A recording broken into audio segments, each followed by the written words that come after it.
Greetings of peace. I'm shooting this video to actually first just thank all those that are participating in the spring equinox ritual. And we have people participating all over, from Germany, the UK, of course the United States, where I'm based at. We have people in Canada. We have people all over the planet Earth participating in this spring equinox ritual, and it's definitely a blessing. Definitely a blessing. Next year, for the spring equinox ritual, we actually plan to do something physical where we all can meet up and partake in the spring equinox ritual physically. And that's the reason for this video, is because I want to help everyone out there that's doing the spring equinox ritual and teaching them methods on how to manifest those goals that they set for themselves. Now, many people are under the misconception that magic works similar to the way that going to a job works, where you go out and you try to make things happen. Now, magic doesn't work that way. You don't make magic happen. It's not a masculine art. It's a feminine art. And what I mean by that is that in the society that we live in a masculine society, whereas we believe that we go out and make things happen, we go out and work. Everything is about going out. And that's the whole key. Magic is about going in. It's about going in. It's not about going out. So you don't make things happen in magic. In magic, you allow things to happen. You allow things to happen. So when you're doing your rituals for the spring equinox, make sure that you focus on the art of allowing. The art of allowing deals with the feminine principle. And as I've said in other videos, you cannot approach the realm of consciousness unless you approach this from the feminine aspect, which means that you approach this from the passive aspect. Magic is passive, meaning that you send out your intentions and you act as a magnet, and you act off of the feminine principle, and you allow the abundance and the manifestation to come back your way. That's the way magic works. So for instance, you wish for a new car. That's one of your wishes. So instead of going out and figuring out how many hours you're going to work at your job so that you can get a new car, you simply just send out the magic. You state your intentions to the universe, and you take the passive role in allowing the thoughts, the aspirations, and the things that you need to come back to you and to come back your way. You basically simply remain as an open channel and an open vessel to allow these things to come back to you. This is how magic works. So if you're wishing for a new car, you allow whatever it is that it's going to take for you to get this new car. You open yourself up and allow the ideas and the thoughts to come back to you in your mind so that you can attract your new car. You act as a magnet. You allow. So magic is very much dealing with the feminine principle. It's dealing with nurturing. You nurture your thoughts and your intentions. You put thought into them every day. You add emotions to your thoughts. You deal from the heart chakra, not from the mind chakra. You don't try to figure out rationally how this is going to come into existence. You feel how it's going to come into existence. This is how magic works. It's based on a feeling. So you use the art of attraction through the heart chakra, and you attract these things to you as a magnet from the art of feeling, from the art of emotion. Because emotions are simply energies that are in motion. And you learn how to use these energies that are in motion to attract the things to you. So it's not about going out and working hard. It's about acting as a magnet and using belief as a tool of attraction. Now, the first tool of attraction is belief. I sent out a message about this on Twitter earlier today or whatever, and I was dealing with the rules of ceremonial magic. The first rule of ceremonial magic, after you, of course, cast a spell and you put forth your intentions, is you believe in what you're doing. You have to believe. Now, many people that get conscious, they tend to abandon the concept of belief because they feel that belief is beneath them, and they simply deal with knowing and facts and things of that nature. But when you deal with magic, it's very much about you believing in you.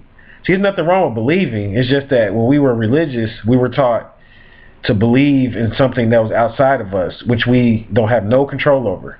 We don't have any control over anything that's outside of us. Like, you have to get that into your mind. The only thing that you have control over is you. So when you deal with belief, it's about believing in yourself. And this is the first step of magic, is belief. Now, after that belief, you have to know. You have to know that the thing that you're asking for and the intention that you put forth into the universe is going to come back to you. You have to know that the law of karma and the law of you get what you put out will take effect for you. You see, because if you don't believe and if you don't know that these laws are real, then you're doing all of these rituals and all of these practices for naught. So you don't want to deal in naught. You want to know that these things are going to come your way. And then once you know that whatever it is that you intend and whatever it is that you have put out into the universe is going to come back to you, which is like a boomerang. It acts like a boomerang. So when you send out a thought pattern, you have to know that that thought is going to come back to you. So once you know, you have to deal with the concept of fruition. And as I was saying earlier, the only way for fruition to work, fruition is basically when you see the thing that you set forth, you see it manifesting in your universe and in your world. That's when it comes into fruition. So it's kind of like planting a seed. When you plant a seed, you water the seed because you know that when you water the seed, it's going to bring forth fruit or a plant. So you water the seed, and when you water the seed, you don't water the seed in doubt. You water the seed knowing that this thing will come back to you. Knowing that when you plant one seed, it's going to manifest 20 of the same seeds that you just planted. So say, for instance, if you plant a sunflower seed, you know that one sunflower seed will turn into a sunflower plant, which will be many bulbs on that plant. And it will be many vines on that plant. So you will know that this thing is going to come back to you tenfold. So if you plant one, it will at least turn into 4 or 10-fold. And this is what the scriptures deal with when it talks about giving. Because you know that when you gave or when you give someone something, you know that it's going to come back to you tenfold. Meaning that if you give someone $1, you know that you're going to get $10 back. Well, it's the same concept when you're dealing with magic. The more that you believe and know that something's going to come back to you, the more that you will get. It definitely works. It definitely works. I mean, it's a universal law. And the thing is that we live in a world that's ruled by masculinity. So we believe that right now, when I say we, I'm talking about the masses of the people believe that the only way that we can get something is if we put in the equal amount of work. Whereas in the universe, we know that the only way to get something is through belief. It's through belief in your intentions, and then having faith that when you put in the work, that this thing is going to come back to you tenfold. Now, putting in the work with the universe is very different from putting in work when it comes to the Matrix. See, in the Matrix, putting in work is about waking up every day, punching the clock, rushing through rush hour traffic to get the thing that we are asking for. But when we deal with the universe, see, the universe putting in the work is basically dealing with the spiritual work. It's about putting in the energy from yourself, from your higher self. It's about putting in positive energy into your intentions. That's putting in the work. So every day when you wake up, you can't just forget about what you asked the universe to provide for you. You have to every day wake up and put thought into that. That's all it takes is thought. Everything that you see in this universe, believe it or not, was created from someone's thoughts. And it's the same way when you deal with manifesting your own abundance and your own wealth and your own prosperity. You have to deal with the thought. You have to put in the thought, and the thoughts become things. So if you don't have the proper thoughts that align with what you're trying to manifest and create, you're wasting your time doing ceremonial magic and dealing with rituals of abundance and wealth. Because if you don't believe in what you're doing, you're wasting your time. So it's all about belief, faith, and then fruition. Fruition is when you see the thing come into reality. Now, the thing about fruition is most people believe fruition is when it actually comes into reality physically. But fruition starts actually when you start the ritual. You have to see this thing come into reality when you first start the ritual, because you have to live in the now. So you have to see this thing in the now, and then you do this through various acts of meditation and various forms of meditation. You have to see this thing coming into reality from your mind's eye, from your third eye, which is located here. You have to see this thing. And the more you see it, and the clearer you see it, which clear means divine, so the clearer you see a thing, the faster it will come, and the more of it will come. So say, for instance, you're seeing in your mind's eye money. The more you see it, the clearer you see it, the more money will come, and the faster the money will come. Say, for instance, if you're seeing in your mind's eye love, and you're finding a loved one, the clearer you see the loved one coming into your reality, the faster your loved one will come. Because it's all about you seeing this in your mind's eye. It's a concept of meditation. And you deal with this from the heart. It's a very emotional experience. I mean, believe it or not. Now many people that deal with spirituality tend to condemn emotions. And they make it seem like emotions are negative, and people that deal with emotions are evil, and they don't have any control of themselves and things of that nature.